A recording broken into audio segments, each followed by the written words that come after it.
Maknanya kalau dah janji tu tak tepati, munafik. Kalau tak buat nazar, dosalah, tapi kena bayar denda.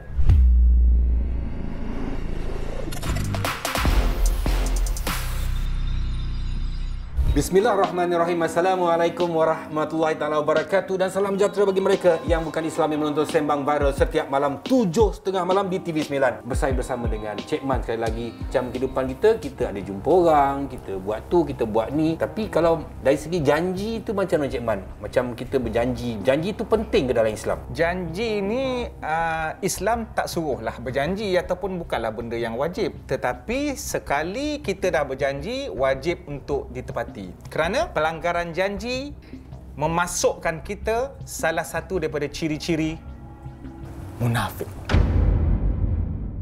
Nabi sebut ada 4. Dalam satu hadis 3 tanda-tanda munafik. Bila bercakap dia tipu orang, diberi amanah dia khianati, dan bila berjanji dia tidak tepati.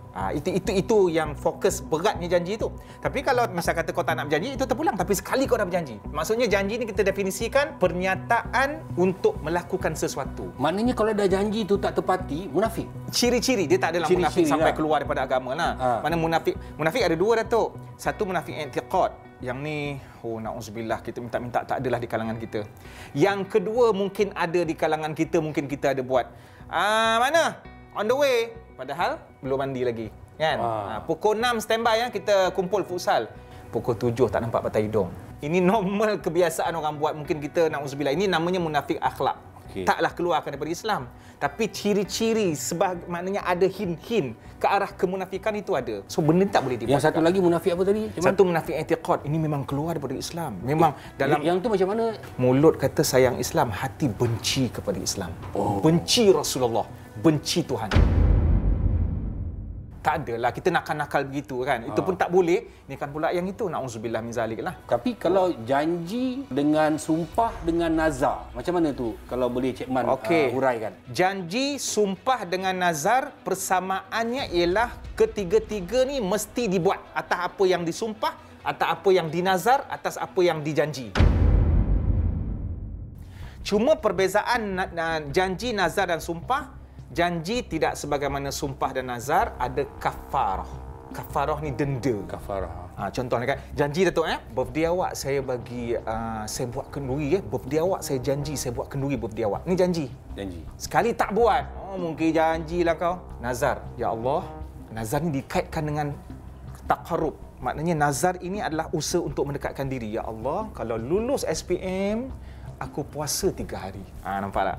Dia direct kepada Allah. Maknanya dia ada unsur untuk mendekatkan diri. Janji dengan Allah. Janji dengan Allah. Dia lebih janji dengan Allah. Maknanya untuk ta'abbud ataupun satu ibadah.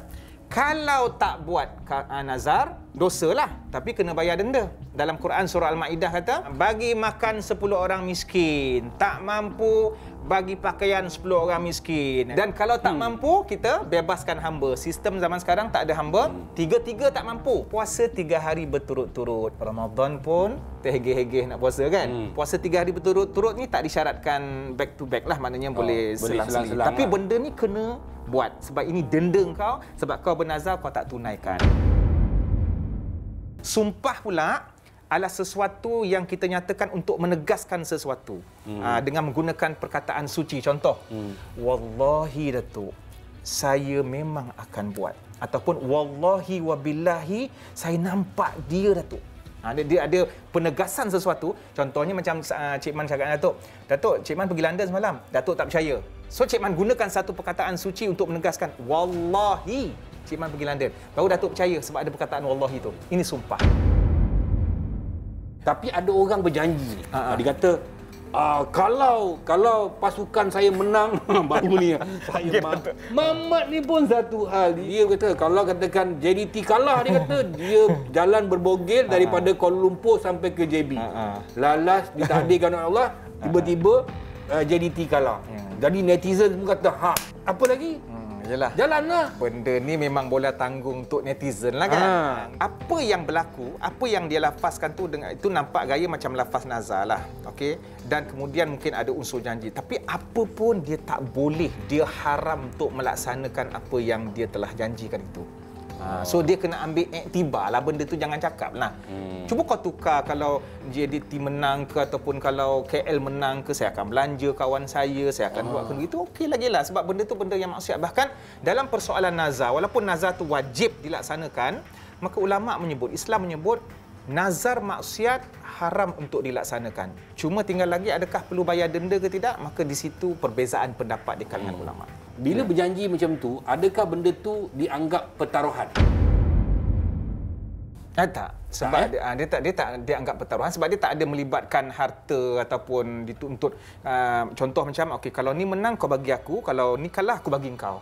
Itu just sebagai... ini dia sendiri. Ini dia sendiri dan merugikan diri. Ini satu benda yang sia-sia dengan lafaz yang dia buat itu. Tapi baguslah dari satu sudut, budak tu bagus sebab dia tak buat. Allah tu maha kuasa kan. Bila terjadi macam tu, dengan kata dia nak tinta surau tu punya cermin. Alhamdulillah. Sebenarnya Datuk, bila keluar kenyataan-kenyataan macam tu, yang bukan budak tu saja diuji tu, dengan kekalahan pasukan dia, kita pun diuji macam mana kita bereaksi dengan benda yang sia-sia itu. Sumpah laknat ni. Macam mana sumpah laknat ni?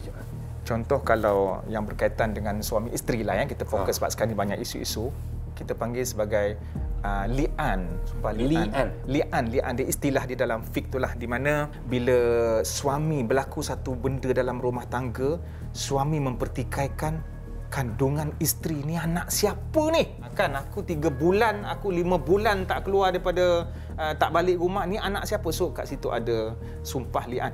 Isteri kena bersumpah nak mengatakan ini anak abang. Yang lelaki tu pula kena bersumpah yang tu bukan anak dia. Maknanya yang sumpah yang terakhir tu mereka akan bersedia untuk menerima balasan daripada Tuhan. So ini dalam kes rumah tangga lah benda itu diperlukan kalau ada.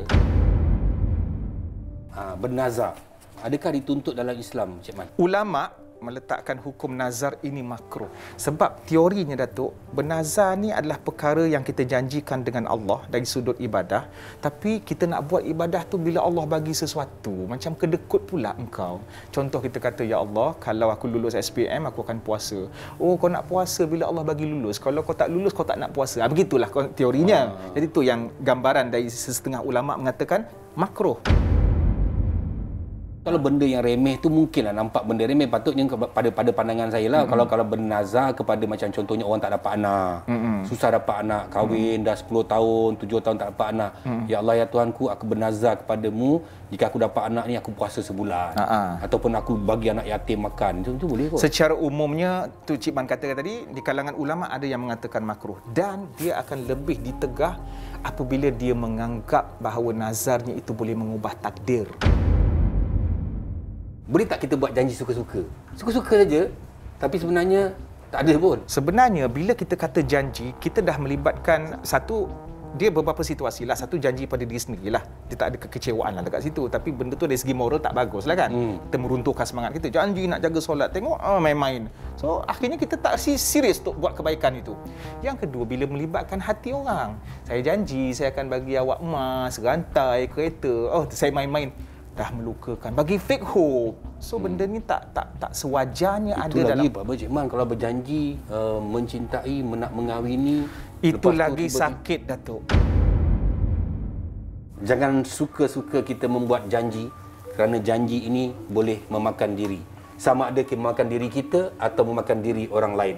Kerana janji itu keluar daripada mulut kita, lidah kita berkata-kata. Dan orang-orang dulu-dulu kala mengatakan lidah itu lebih tajam daripada mata pedang. So berjanjilah hari ini dengan cara yang betul. Begitu juga berjanjilah dengan jari yang betul. Mungkin dulu lidah tapi hari ini jari kita berjanji, kerana jari kita menulis pelbagai benda dalam social media. Jangan kita kongsi kalau tak pasti. Jangan kita buat wakaf dosa. Jumpa lagi esok hari di Sembang Viral di TV9. Kalau tak puas hati, kita PM tepi. Assalamualaikum warahmatullahi wabarakatuh, dan salam sejahtera bagi mereka yang bukan Islam, yang sentiasa menyokong ataupun menuntun Sembang Viral setiap malam. Bye. Okey, janji tu, jumpa lagi.